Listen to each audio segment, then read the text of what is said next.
Oh man, I'm on my period. Oh man, cramps? Yeah, it's not too bad. I don't have. That's good to hear. Well, now you got me wondering, like, do you use tampons by any chance? Yeah, I'm actually using one right now. Why? I've heard that the use of tampons or menstrual cups can cause toxic shock syndrome or TSS. Well, that's not entirely true.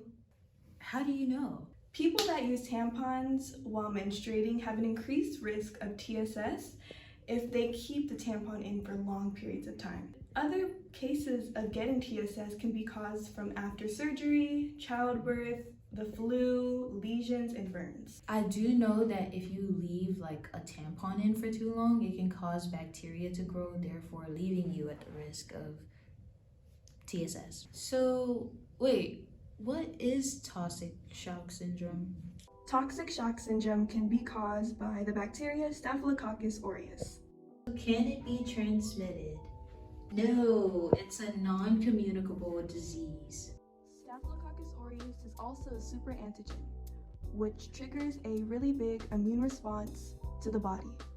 So once Staph aureus starts producing its own super antigens, the immune system of your body will take a huge hit.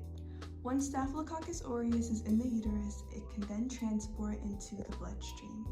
And it can also start damaging your other organs. Symptoms of toxic shock syndrome include fever, vomiting, diarrhea, low blood pressure, and rashes that are red and typically flat. It also includes headaches and fatigue.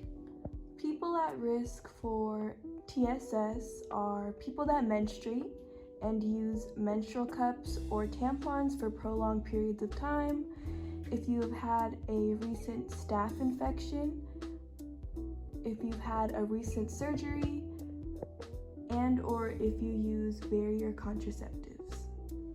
Alright, can TSS be found in California?